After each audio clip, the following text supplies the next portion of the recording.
Have you ever wondered what would happen if a millionaire CEO, accustomed to making big decisions in the boardroom, decided to leave behind his comfort zone and work as an ordinary employee just to gain a deeper understanding of the company he built? Today, we're diving into the story of Ethan Caldwell, the mind behind Apex Autosa growing car brand in the United States. He's not just a leader, he's someone willing to step into the front lines to confront real challenges and protect the vision and values he holds dear.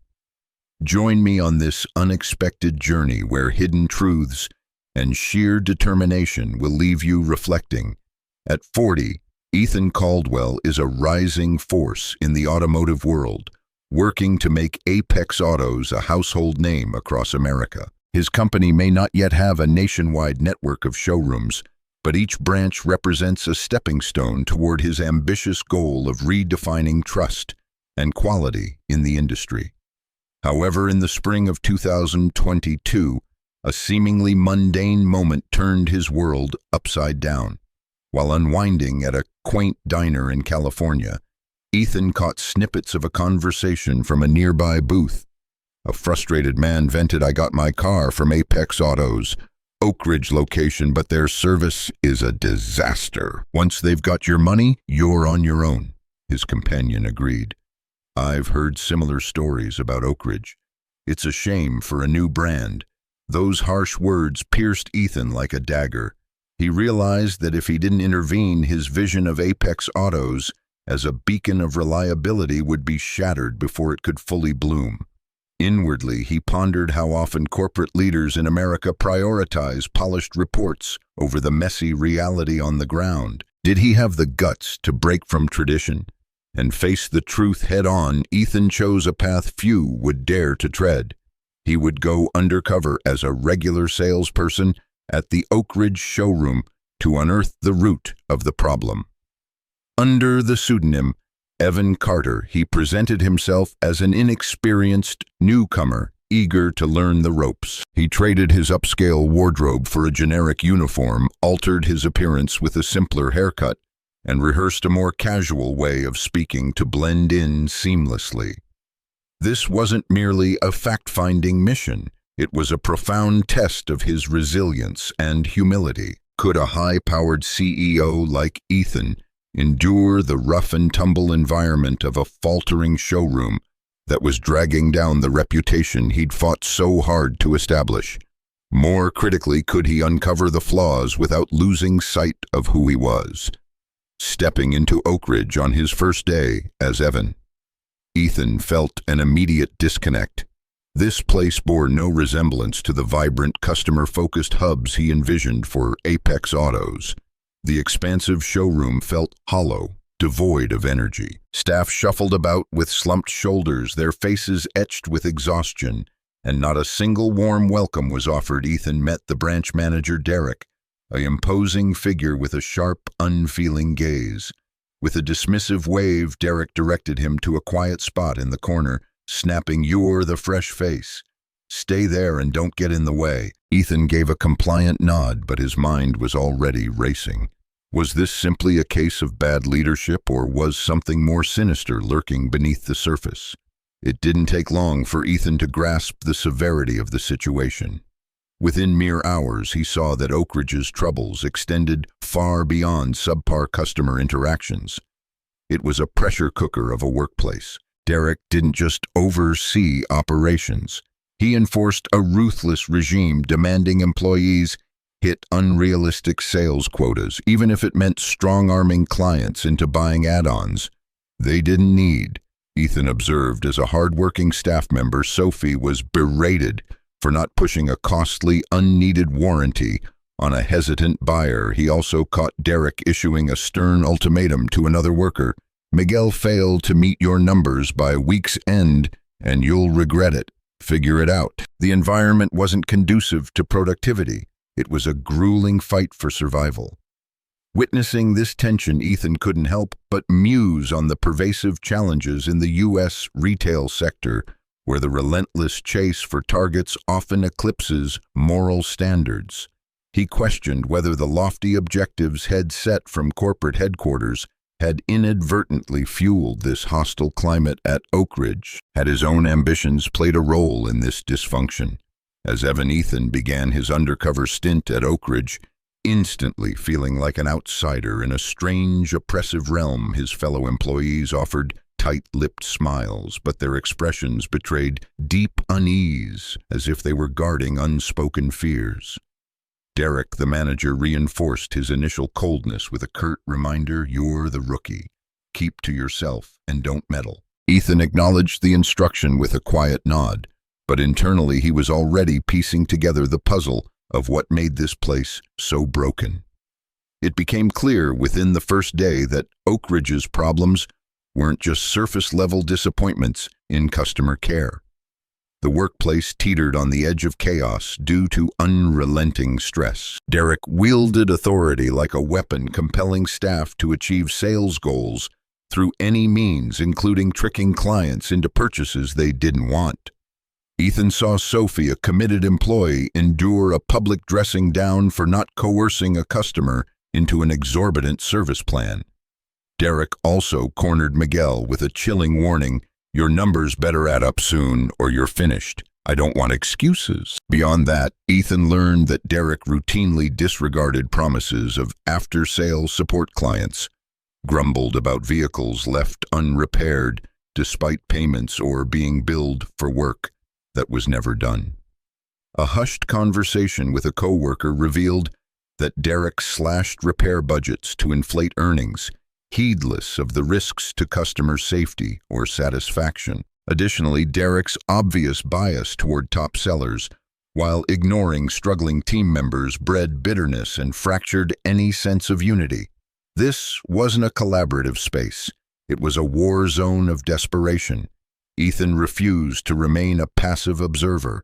He embarked on a discreet investigation, playing the part of a naive newcomer to extract insights from those around him. During a brief coffee break, he casually asked Miguel why the hard push on extras for every sale. Miguel exhaled heavily, muttering, "It's Derek's orders. If we don't comply, he paints us as slackers to the higher-ups. Some even fake sales logs to stay in his good graces." Ethan kept a neutral face, but inside he was shaken. The rot wasn't confined to Derek alone. It hinted at a broader breakdown, possibly woven into the fabric of Apex Autos beyond this single location. Was the company had built harboring deeper flaws than he'd ever imagined? He also took the initiative to speak with disgruntled customers as they exited the showroom, quietly inquiring, "I'm new here, can you tell me what went wrong? I want to do better." A frustrated woman replied sharply, "They're only after your wallet. No one listens to what you actually need. My car's worse off after their so-called fixes." Ethan absorbed every word, feeling the sting of their dissatisfaction. Many shared stories of feeling railroaded into unwanted purchases or being met with indifference. One man admitted he'd been excited to support a fresh brand like Apex Autos, but after Oakridge had never stepped foot in another of their locations. Each complaint felt like a personal blow to Ethan, a stark reminder that the trust he aimed to cultivate was eroding with every negative encounter. Derek quickly picked up on Ethan's probing nature and confronted him with a steely glare. "You've got a lot of questions for someone who just started. What's your deal?" Ethan flashed an innocent grin, responding, just eager to understand the job. Sir Derek let out a skeptical huff and turned away. But his lingering suspicion signaled that Ethan was under closer scrutiny than before. A few days into his undercover role, Ethan noticed something intriguing about Sophie, the employee often targeted by Derek's harsh critiques. She seemed to carry a quiet awareness, observing more than she spoke. During a rare moment alone in the storage area, she approached him cautiously and murmured, "You don't act like the typical hires.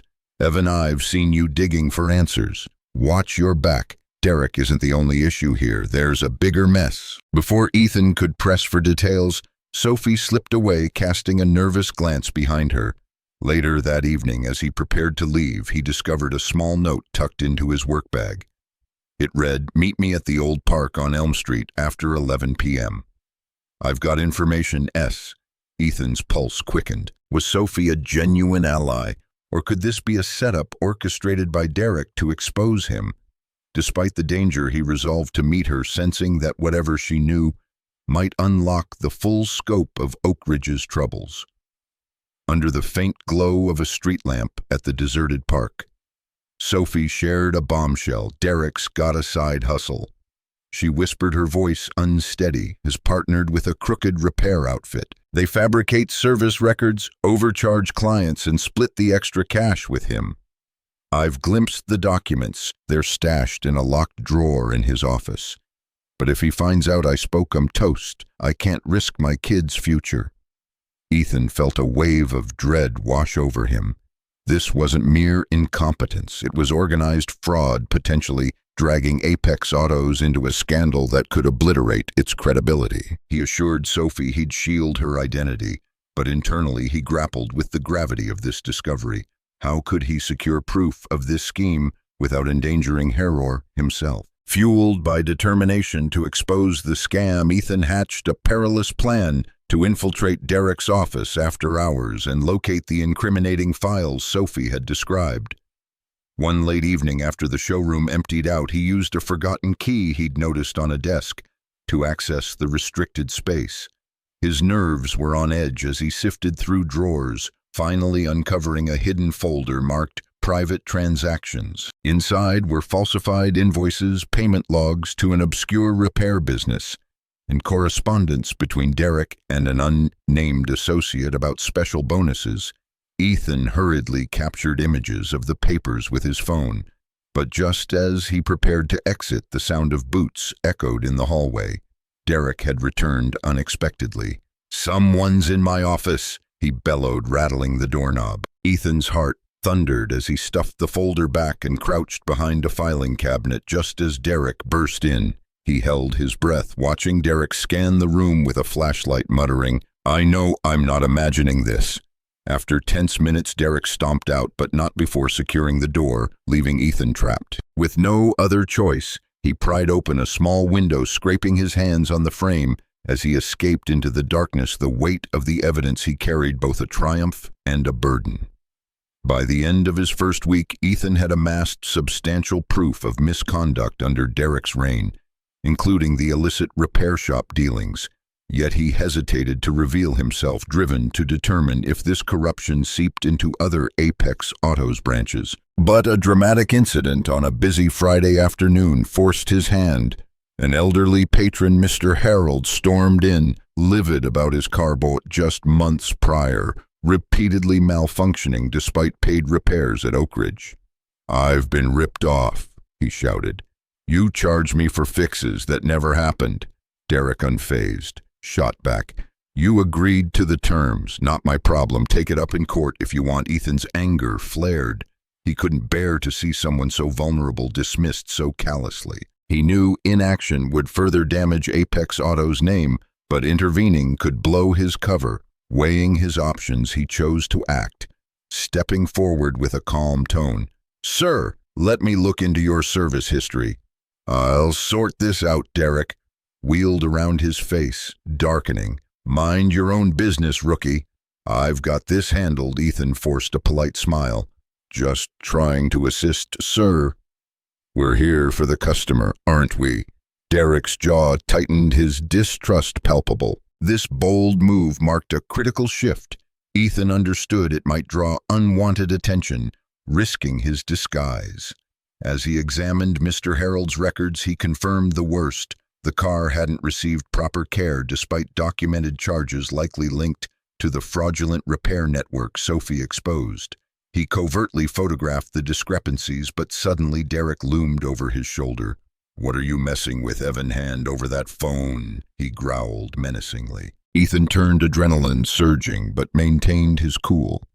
"Just verifying details for the customer, sir." Derek leaned in closer, eyes narrowing. "I'm not buying it. Give it to me now." Caught in that high-stakes moment with Derek demanding his phone, Ethan knew his undercover days were numbered. His mind raced, but he kept his composure, offering a disarming smile. "Sure thing, sir. I was just jotting down notes to help Mr. Harold." I can erase them if that's an issue. Derek scrutinized him for an agonizing second before grumbling, "Don't pull anything funny, I've got my eye on you." He retreated, but Ethan sensed the clock was ticking.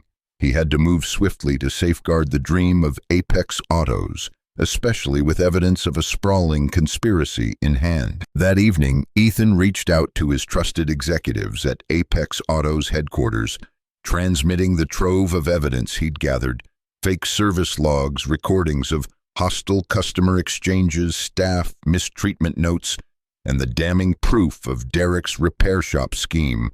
But before he could breathe easy, Sophie pulled him aside the next day, her expression fraught with fear. "I think Derek suspects I've been talking. He's been grilling everyone about who I've been close to, especially you. I overheard him saying, 'Hell, fix this before corporate catches on.'" Terrified, Ethan's gut churned. His cover wasn't the only thing at stake. Sophie's well-being was now in jeopardy. He feared Derek might be plotting to erase evidence or worse, harm anyone who could testify against him, advising Sophie to lay low for a few days for her safety. Ethan vowed to resolve this, though. Doubt gnawed at him. Was he moving fast enough to protect everyone involved? The following morning, Ethan arrived to find Derek in a frenzy, feeding stacks of papers into a shredder in his office. His worst fears materialized. The physical proof he hadn't yet digitized was likely being obliterated. Acting on instinct, he used a spare phone to alert his investigation team, urging them to hurry before all traces vanished. Within hours, the internal audit squad descended on Oakridge without warning. Derek, once so smug, visibly unraveled, stammering, "I'm just meeting company quotas. These papers mean nothing," but the team wasn't swayed. They salvaged fragments of shredded documents and paired with Ethan's digital records, confirmed enough to suspend Derek on the spot pending a thorough probe. A temporary manager was appointed, and a deep dive into Oakridge's external partnerships was ordered to map out the full extent of the fraud. Days later, as calm began to settle over Oakridge, a pivotal staff gathering was called. No one anticipated that the unassuming Evan would take the stage, revealing himself as Ethan Caldwell. CEO of Apex Autos, he spoke with raw honesty. "I came here to understand, not to condemn. I apologize for the hardships you've faced. From now on, we rebuild Oakridge together, for our customers and for each of you who fuel my vision." The room burst into cheers, with employees like Sophie and Miguel visibly moved Sophie safely back at work later, thanked Ethan with tears in her eyes. "I thought speaking out would destroy me. You proved me wrong." Yet Ethan knew this was just the beginning. The audit exposed links to fraudulent practices at 3 other branches, hinting at a systemic cancer within Apex Autos. Oakridge was merely the tip of the iceberg. Saving his company meant waging a larger war. Ethan made good on his promise to Mr. Harold, meeting him personally to guarantee free repairs and extending a heartfelt apology on behalf of Apex Autos. The older man's stern face softened as he replied, "I appreciate this, son. Didn't think a big company would bother with someone like me." But Ethan's thoughts drifted to the countless others who might have been wronged across his network. How many more needed justice? Ethan's bold reforms came at a steep cost. When news of his undercover mission leaked, headlines screamed, "Apex Autos CEO risks all bold move or blunder." While some praised his courage, critics bashed him for jeopardizing the brand with such a daring stunt. Investors grew jittery, causing a stock dip, and board members urged a return to traditional oversight. Grappling with self-doubt, Ethan questioned if saving Oakridge was worth the blow to his credibility. Yet, inspired by his father's mantra of integrity over profit, he faced stakeholders head-on. Apex Autos isn't just business, it's a promise. We fix our flaws or we fail. Slowly, trust began to rebuild as his changes took root. Amid the turmoil, Miguel, once wary of Ethan, proposed a game changer. "Let's host free car care clinics at Oakridge to win back trust." Ethan jumped on the idea, and within weeks, The event drew hundreds, offering complimentary inspections and maintenance tips. Social media buzzed with praise, and customers like Amo Herald returned, touched by the genuine care.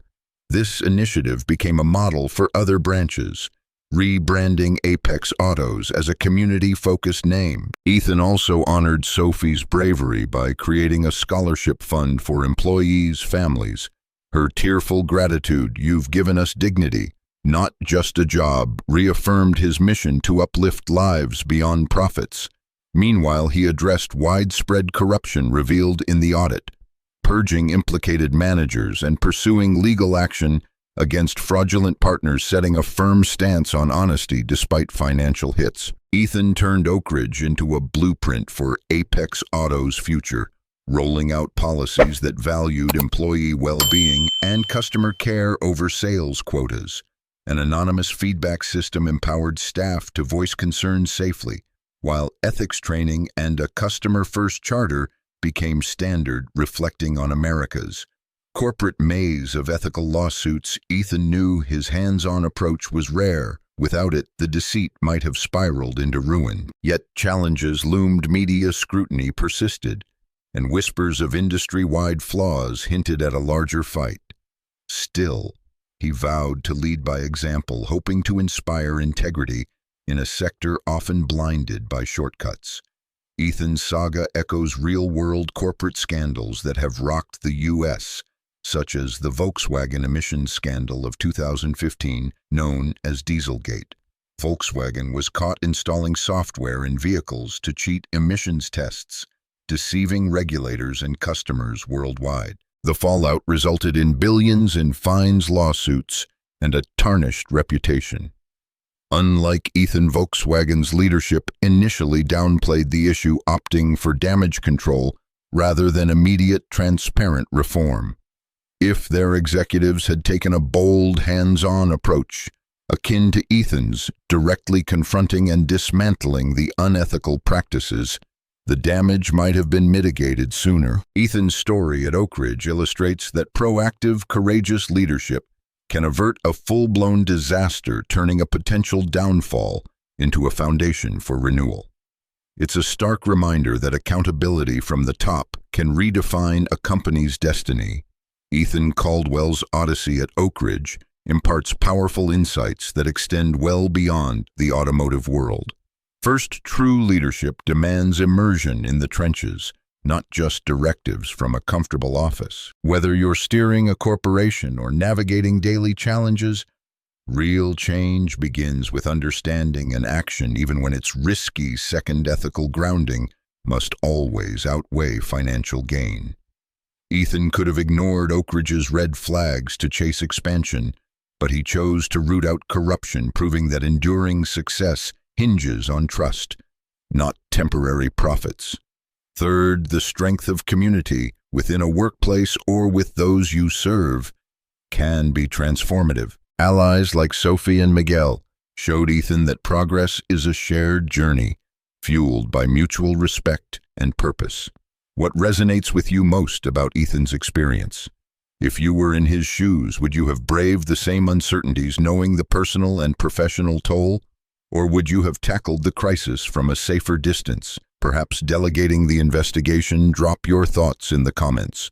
I'm eager to hear how you'd handle such a tangled web of challenges. If Ethan's resolve sparked something in you, think about how you can champion what's right in your own sphere. No matter how modest the gesture, often the tiniest act of integrity can ignite the most profound ripple of change. Please like and subscribe to the channel if you found this story interesting. Now, goodbye and see you again.